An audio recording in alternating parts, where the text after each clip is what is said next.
Hey everyone, how are you? I hope you all are fine.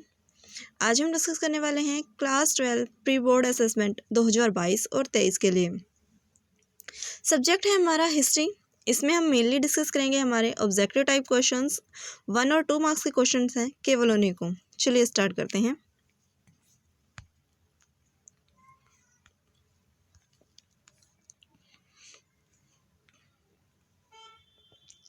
Question first है हमारा, मौर्यकालीन इतिहास को जानने के सोर्सेज क्या क्या हैं?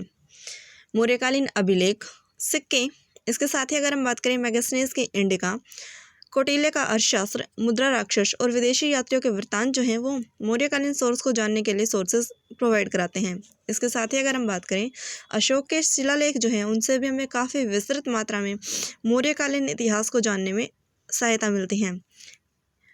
अशोक के शिलालेखों से हमें उनके साम्राज्य, उनकी धार्मिक नीति, प्रशासन के बारे में विस्तृत जानकारी प्राप्त होती है। अशोक के शिलालेख जो हैं 14 बड़े शिलालेख, लघु शिलालेख और 7 स्तंभ लेख जो हमें प्राप्त हुए हैं। आगे बढ़ते हैं अगला क्वेश्चन की ओर, जो कि है हमारा क्वेश्चन नंबर 15। जाति प्रथा की कोई 2 विशेषताएं लिखी। पैतृक व्यवसाय से जो है कुशलता बनी रही। इसके साथ ही सेकंड पॉइंट अगर हम देखें तो वैवाहिक नियमों के कारण रक्त की शुद्धता देखी गई। थर्ड पॉइंट अगर हम देखें तो कठोर जातीय बंधनों के कारण सदाचारी व नैतिक जीवन को बढ़ावा मिला। अगला क्वेश्चन है हमारा,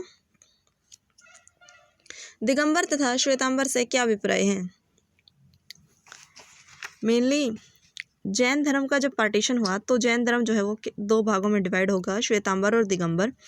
दिगंबर जो है इसके संधि विच्छेद की अगर हम बात करें तो दिगंबर का होगा दिक प्लस अंबर, अर्थात दिगंबर समुदाय के लोग जो हैं वो आकाश को ही वस्त्र मानते हैं, अतः ये वस्त्र धारण नहीं करते। जबकि श्वेतांबर की अगर हम बात करें तो इसका संधि विच्छेद होगा श्वेत प्लस अंबर, अर्थात श्वेत वस्त्र जो है ये लोग धारण करते हैं। भद्रबाहु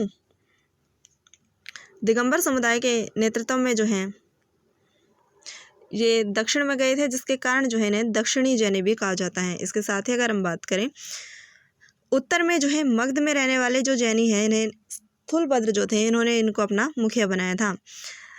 दिगंबर की अगर हम बात करें तो ये कट्टर, कठोर, नियंत्रण और त्याग तपस्या में काफ़ी बिलीव करते हैं। जबकि श्वेतांबर की अगर हम बात करें तो ये पार्श्वनाथ के अनुयायी और सुधारवादी विचारकों के हैं।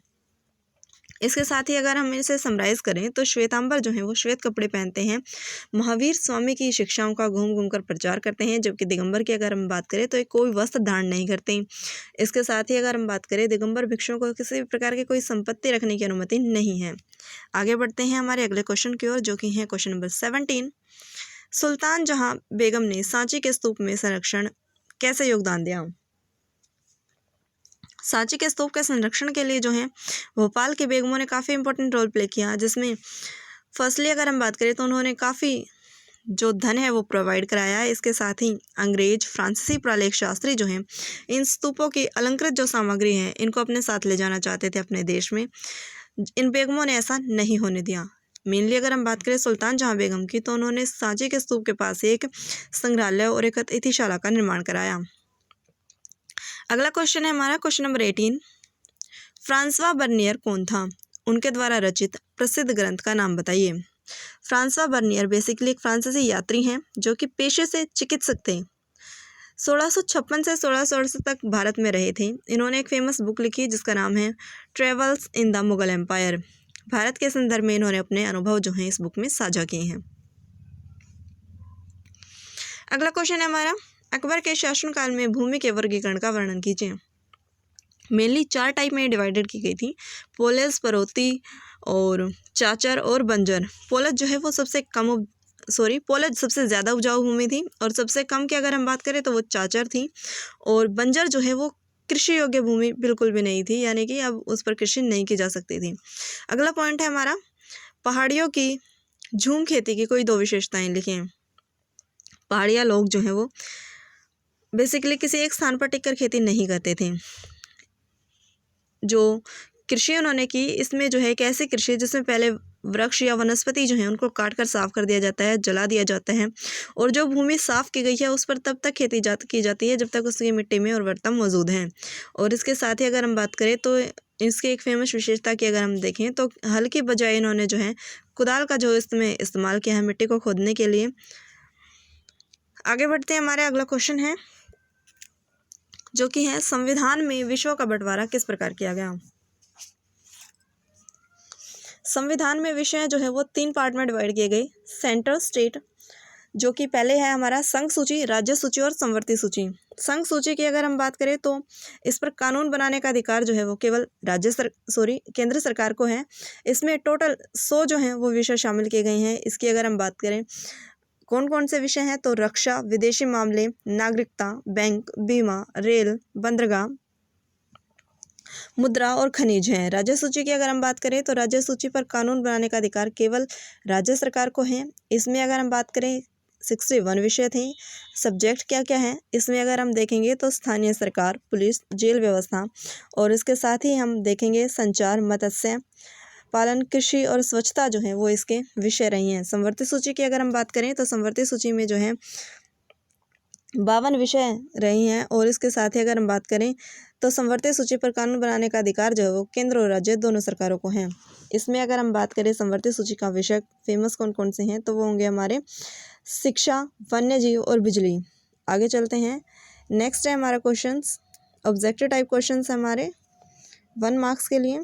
क्वेश्चन नंबर 22 है हमारा विशाल स्नानागार कहाँ मिला है। आंसर हो जाएगा हमारा मोहनजोदड़ो में। अगला क्वेश्चन है हमारा महाजनपद से क्या अभिप्राय है। महाजनपद जो है प्राचीन भारत में राज्य या प्रशासनिक इकाइयों को कहा जाता था। टोटल जो है वो 16 महाजनपद यहाँ पर मौजूद थे। इसके साथ ही अगर हम बात करें मगध जो था वो इसमें सबसे शक्तिशाली महाजनपद था। अंग, कुरु, मत्स्य, श्रावस्ती, कौशल, अवंती जो हैं ये यहाँ पर कुछ फेमस महाजनपद थे।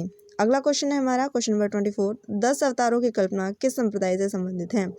बेसिकली तमिल जो अलवार संत हैं वो भगवान विष्णु के उपासक माने जाते हैं और इन्होंने भगवान विष्णु के जो 10 अवतारों की जो है ये बात की गई है। उसमें जो है मत्स्य, क्रूम, वराह, नरसिंह, वामन, परशुराम, राम, कृष्ण, कल्कि। आगे हमारा क्वेश्चन कैलाशनाथ मंदिर कहाँ स्थित है। आंसर होगा हमारा तमिलनाडु में। अगला क्वेश्चन है हमारा क्वेश्चन नंबर 26 इब्न बतूता कौन था। इब्न बतूता जो है वो एक मोरक्को का निवासी था जो कि 14वीं सदी में मोहम्मद बिन तुगलक के साथ भारत आया था। इसकी फेमस बुक है जिसका नाम है रिहला। अगला क्वेश्चन है हमारा सिलसिले से क्या अभिप्राय है। सिलसिला बेसिकली एक क्रम में होने वाली घटनाओं का संबंध है।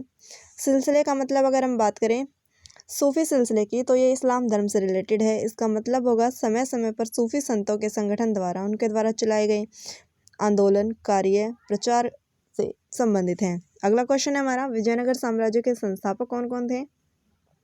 हरिहर और बुक्का राय जो है विजयनगर के संस्थापक माने जाते हैं।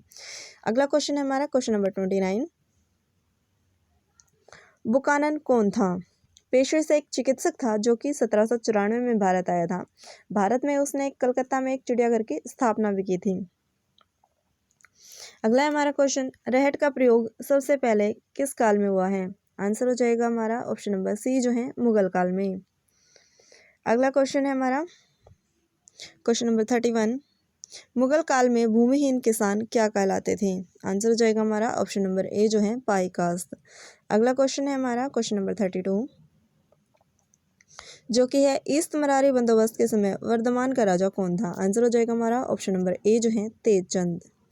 आगे बढ़ते हैं, नेक्स्ट क्वेश्चन है हमारा 5वीं रिपोर्ट ब्रिटिश संसद में कब पेश की गई। आंसर हो जाएगा हमारा ऑप्शन नंबर बी जो है 1813 ईस्वी में। अगला क्वेश्चन है हमारा क्वेश्चन नंबर 34 10 मई 1857 को किस सैनिक छावनी में विद्रोह हुआ। आंसर हो जाएगा हमारा ऑप्शन नंबर बी जो है मेरठ में।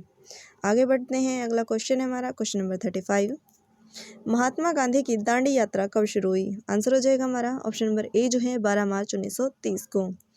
अगला क्वेश्चन है हमारा क्वेश्चन नंबर 36 करो या मरो का नारा किसने दिया था। आंसर हो जाएगा हमारा ऑप्शन नंबर ए जो है महात्मा गांधी ने। अगला लास्ट क्वेश्चन है हमारा संविधान सभा के सम्मुख उद्देश्य प्रस्ताव किसने पारित किया था। आंसर हो जाएगा हमारा ऑप्शन नंबर ए जो है जवाहरलाल नेहरू ने।